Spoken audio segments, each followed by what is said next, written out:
पिछली वीडियो में मैंने दिखाया था इसकी ड्राफ्टिंग एंड कटिंग। तो कटिंग करने के बाद अब इसके अस्तर को भी काट लेंगे। अस्तर थोड़ा सा बड़ा रखेंगे।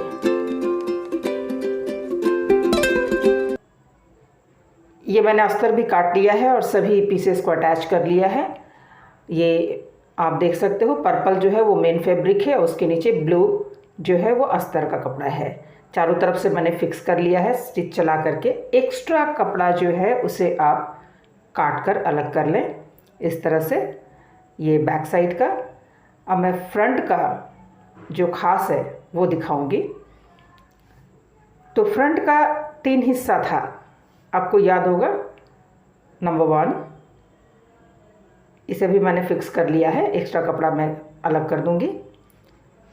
ये नंबर 1 के साथ आपको फिक्स करना है नंबर 2। तो नंबर 1 को तो हर तरफ से हमने फिक्स कर लिया सिलाई चला के, लेकिन नंबर 2 को हम लोग ओपन ही रखेंगे। इसको साइड से मैंने फिक्स नहीं किया है, तो ये दोनों पार्ट हो गया। इसे फिक्स नहीं किया है, क्यों नहीं किया है वो मैं आपको स्टिचिंग के समय बताती हूँ। और ये नंबर 3 को भी फिक्स नहीं किया है, बस पिन लगा के रखा हुआ है। तो अब देखते हैं कि इसको जोड़ना कैसे है। तो ये नंबर 1 है, इसमें अस्तर का जो एक्स्ट्रा फैब्रिक है वो कट करके पहले अलग कर लें। इसके बाद डार्ट पॉइंट जो है उसका अच्छी तरह से मार्क कर लें। इसमें भी डार्ट पॉइंट जो है वो मार्क कर लेंगे। डार्ट पॉइंट अच्छे से मैच करना चाहिए, वो मैं दिखाती हूँ। पहले डार्ट पॉइंट को डार्ट पॉइंट के साथ लगा करके यहाँ पिन कर दें और अस्तर का कपड़ा नीचे की तरफ से लगाएं इस तरह से। तो ये मैं आपको पिन करके दिखाती हूँ। पिन करने के बाद यहाँ हम स्टिच लगा देंगे। दोस्तों, इस तरह से जब हम अटैच करते हैं पीसेस को तो सीधे तरफ में और उल्टे तरफ में बहुत अच्छी फिनिशिंग आती है। सिलाई बहुत ही अच्छी आती है। मैं आपको दिखाती हूँ सिलाई करके। तो इस तरह से सिलना है, पिन निकालते जाएं और इसे स्टिच करते जाएं। दोस्तों, पिछले वीडियो में मैंने इसकी पूरी ड्राफ्टिंग दिखाई थी। ड्राफ्टिंग में पैटर्न कुछ अलग भी हो सकता है और कई तरह से बनाया जा सकता है। वो मैं अपने अगले वीडियो में कुछ और भी पैटर्न आपको दिखाऊंगी। सब्यसाची स्टाइल ही होगा, बट उसको काटने का तरीका ज़रा इससे हटकर। इसकी भी फिनिशिंग बहुत अच्छी आती है। आप देखिए, ये फ्रंट साइड की फिनिशिंग, और फिर मैं इसके उल्टे साइड को भी दिखाती हूँ किस तरह से फिनिशिंग आई है और पफ बहुत ही सुंदर क्रिएट होता है। तो यहाँ पर पिन लगा करके इसको फिक्स कर लेंगे ताकि जो भी एक्स्ट्रा फैब्रिक है उसे हम काट करके ठीक कर लें। इसके बाद ही हम पीस नंबर 3 यानी बेल्ट को अटैच करेंगे। तो इसलिए हमने इसको पहले फिक्स नहीं किया था। अब ये 3 नंबर 1, 2 और 3 नंबर यानी बेल्ट को भी हमने चारों तरफ से फिक्स नहीं किया है। जिस तरह से पीस नंबर 2 को हमने जोड़ा, कुछ उसी तरह से हम इसे भी जोड़ेंगे। एक्स्ट्रा फैब्रिक कट कर लें और पिन को निकाल करके जैसा कि हमने किया था नंबर 2 के साथ वैसा ही करेंगे ये नंबर 3 पीस के साथ। तो पिन निकाल लेते हैं और सीधी वाली यानी जो मेन फैब्रिक है उसको मेन फैब्रिक के ऊपर यूँ रखेंगे। आप देख लीजिए, पहले ज़रा सा देख लें कि ये सारा ठीक है कि नहीं। जी हाँ। अब यहाँ पर पिन लगा लें और फिर अस्तर की तरफ से अस्तर वाला कपड़ा को सेट करेंगे। इसको सेट करके मैं दिखाती हूँ। इस तरह से सेट करते हुए स्टिच करते जाएं। तो जैसा कि पहले भी मैंने दिखाया, बिल्कुल उसी तरीके से इसको भी करना है। दोस्तों, सब्यसाची के अलग अलग पैटर्न हैं। इस पैटर्न में आप देख रहे हैं कि बैक गला जो है वो बंद है यानी बोट नेक है। उसकी गहराई 3.5 से ज़्यादा नहीं है। आप 4 भी रखेंगे तो 4 की भी गहराई कोई गहराई जैसी नहीं होती है। उसमें हम लोग शोल्डर बिल्कुल भी कम नहीं करते, लेकिन फ्रंट में डीप गला है तो उसका शोल्डर कम करना पड़ता है।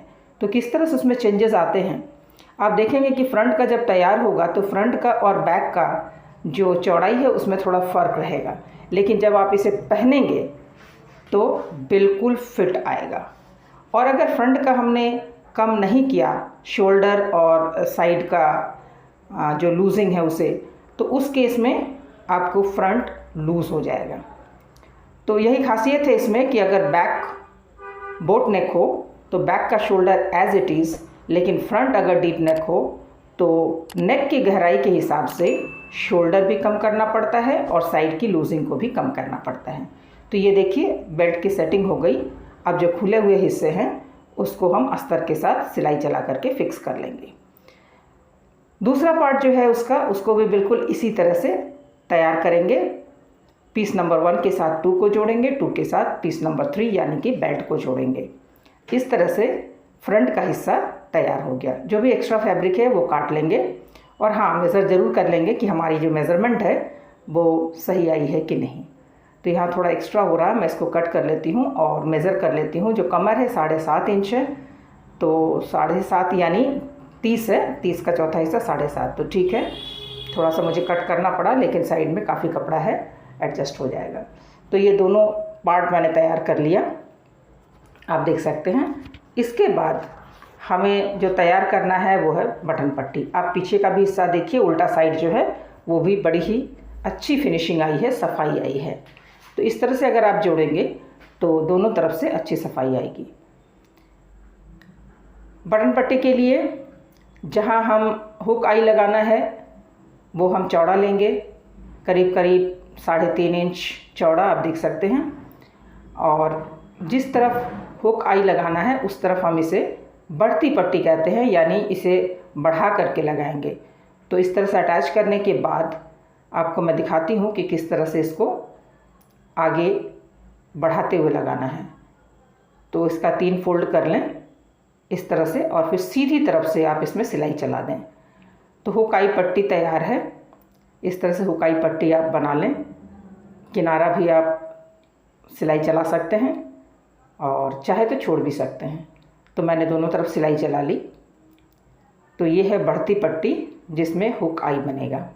अब जिस और हुक लगाना है उसमें बढ़ती पट्टी नहीं लगाते हैं, बल्कि उसमें मोड़ते हैं। तो वो भी मैं आपको दिखाती हूँ। ये दूसरा पार्ट जो है इसमें हम बढ़ती पट्टी नहीं बल्कि हुक के लिए पट्टी लगाएंगे। तो अस्तर का कपड़ा मैंने लिया है, ये ज़्यादा से ज़्यादा 1.5 इंच लेना है और यूँ फोल्ड करके आप उसमें ज्वाइन करें इस तरह से। तो पहले तो 1 फुट की दूरी पर सिलाई चलाते हुए इसे अटैच कर लेंगे, जैसा कि आप देख रहे हैं। दोस्तों, सिलाई में एक चीज़ जो बहुत ही ज़रूरी होता है, आपकी सफाई। कितनी सफाई से आप सिलाई करते हैं ताकि वो देखने में अच्छा लगे।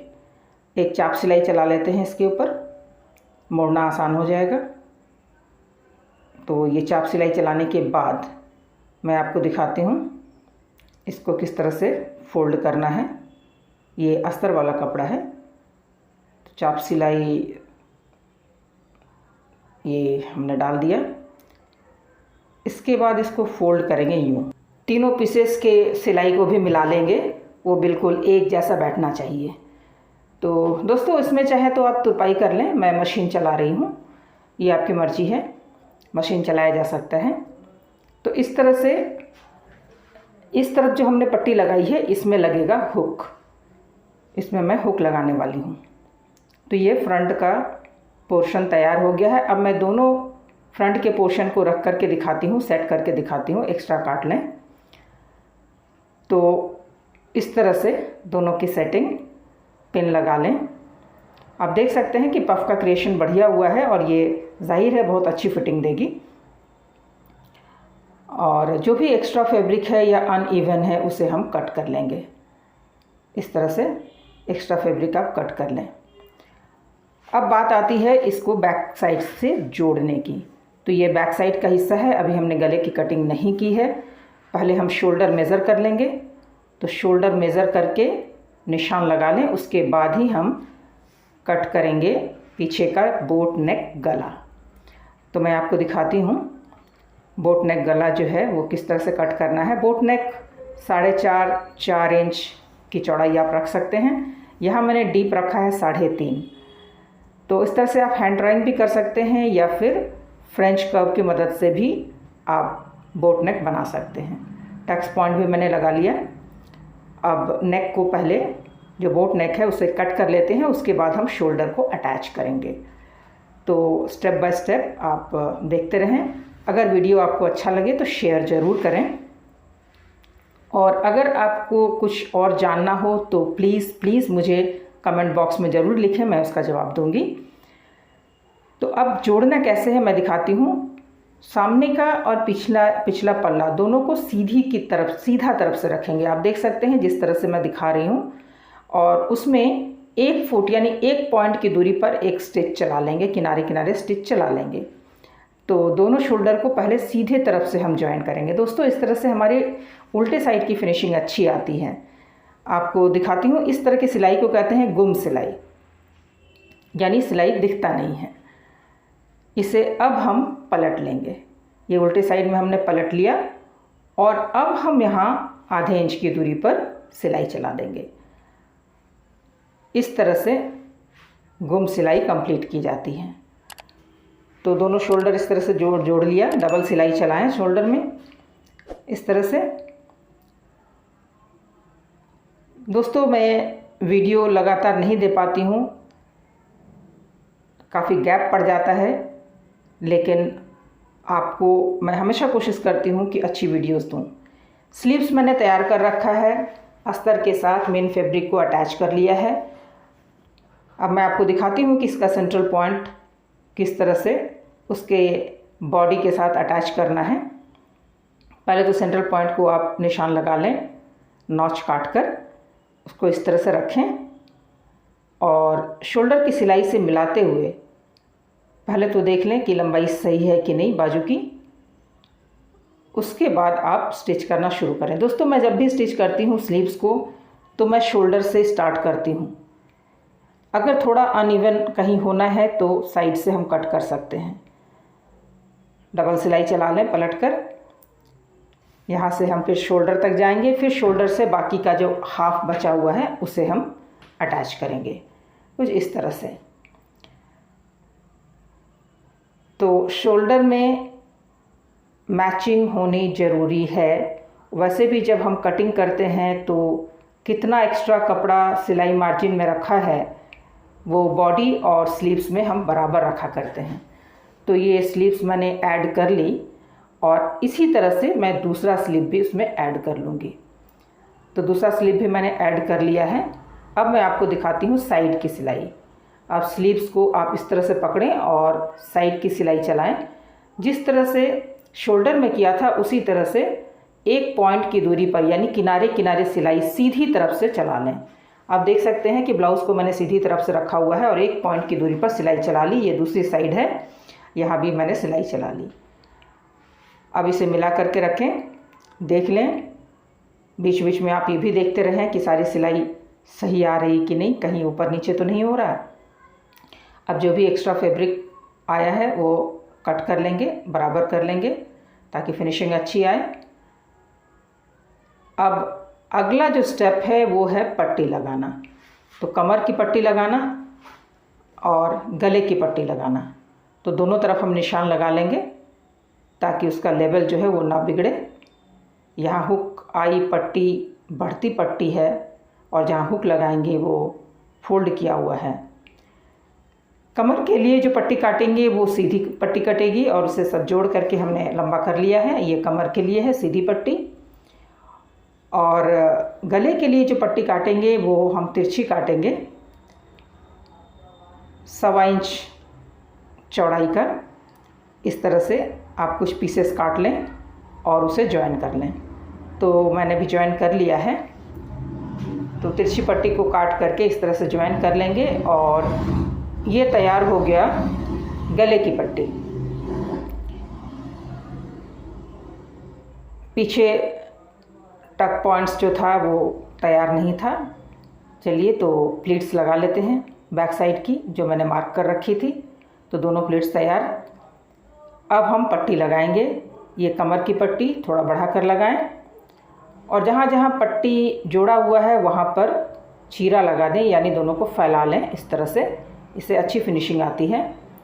और इस तरह से आप पूरी पट्टी को कमर में लगा लें। दोस्तों जब आप पट्टी लगाते हैं तो ये आप पर है, आप चाहे इसे फोल्ड करने के बाद सिलाई चलाएं या फिर तुरपाई करें। मैंने तुरपाई की है, वो मैं आपको बाद में दिखाती हूँ। इसे पलट करके एक चाप सिलाई चला लेंगे इस तरह से फोल्ड करते हुए। तो चाप सिलाई 1 फुट की दूरी पर किनारे किनारे, ताकि पट्टी को मोड़ना आसान हो जाए। इस तरह से आप पट्टी को पलट करके पूरी पट्टी में चाप सिलाई चला लेंगे। इसके बाद पट्टी का नीचे का जो हिस्सा है वो मोड़ लेंगे और तुरपाई कर लें या मशीन चलाएं, ये आपकी मर्ज़ी है। ठीक है, अब गले का पट्टी दिखाते हैं। गले की जब पट्टी करते हैं तो यहाँ पर हल्का सा एक प्लेट्स देते हैं। जहाँ पर आपका बटन पट्टी ख़त्म हो रहा है वहाँ पर एक हल्का सा प्लेट, इससे फिनिशिंग बड़ी अच्छी आएगी। आप देख सकते हैं ये प्लेट मैंने दिया है, बहुत ही छोटा सा प्लेट। और जब आप बैक साइड में गला की टर्निंग में आते हैं तो यहाँ पर भी एक छोटा सा प्लेट आप ज़रूर डालें, इससे गले की फिनिशिंग अच्छी आएगी। ये देख सकते हैं एक छोटा सा प्लेट मैंने लगा दिया है। उसी तरह से जब दूसरी तरफ के गले की टर्निंग आएगी, बैक साइड और फ्रंट साइड दोनों का जहाँ पर जॉइनिंग है वहाँ पर एक छोटा सा प्लेट हम लगा लेंगे। यह पट्टी मैं डबल फोल्ड करके लगा रही हूँ, जहाँ जहाँ जॉइनिंग है वहाँ चीरा लगा रही हूँ। तो यहाँ पर एक छोटा सा प्लेट पड़ेगा जहाँ पर फ्रंट और बैक का शोल्डर जॉइंट है। जहाँ जॉइंट पर हम पहुँच चुके हैं। अब यहाँ पर एक छोटा सा प्लेट, ताकि पट्टी जब हम मोड़ें तो अच्छे से फिट हो जाए। तो ये प्लेट मैंने लगाया, छोटा सा प्लेट लगाना है। इसके बाद सीधी पट्टी लगाते हुए जहाँ पर हमने निशान लगाया हुआ है, दोनों भाग, जो सामने का जो दोनों भाग है उसको हमने एक साथ लगा करके निशान लगाया था, तो वहाँ तक इस पट्टी को लेकर के जाएंगे। इसके बाद हम इसमें चाप सिलाई डाल देंगे। दोस्तों चाप सिलाई डालने से किसी भी पट्टी को फोल्ड करना बड़ा आसान होता है, बहुत आसानी से मुड़ जाती है और बहुत अच्छी फिनिशिंग आती है। तो ये हमने चाप सिलाई चला दी। और अब चूँकि मुझे तुरपाई करना है इसलिए यहाँ मैं पिन लगा करके रखूँगी, बाद में मैं तुरपाई कर लूँगी।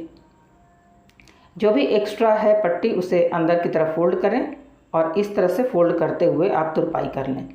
तो तुरपाई तो मैं बाद में करूँगी, अभी मैं आपको सिर्फ पिन लगा करके दिखा देती हूँ। तो इस तरह से पूरी पट्टी में पिन लगा लिया, बाद में मैं तुरपाई करूँगी और एक बार फिर से उसको मेज़र करके देख लेंगे।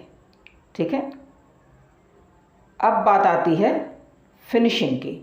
अब जो भी हमने स्टिचिंग मार्जिन रखा था वहाँ मार्किंग करके साइड की सिलाई लगा देंगे। मेज़र करते हुए हम साइड की सिलाई लगा देंगे। ये है फिनिशिंग लाइन। इस तरह से हमारा ब्लाउज़ कंप्लीट होता है। दूसरी तरफ भी इसी तरह से मार्किंग कर लेंगे, जो हमारा मेज़रमेंट था उस हिसाब से, और सिलाई कंप्लीट। आपको मैं दिखाऊंगी कि किस तरह से इसका फ्रंट और बैक की फिनिशिंग आई है। फ्रंट जो है वो बैक की तुलना में थोड़ा सा कम चौड़ा मिलेगा, और जैसा कि मैंने बताया था डीप नेक होने की वजह से फ्रंट का शोल्डर भी हमने कम किया था, लूजिंग भी कम किया था, लेकिन जब आप पहनेंगे तो वो बिल्कुल परफेक्ट आएगा।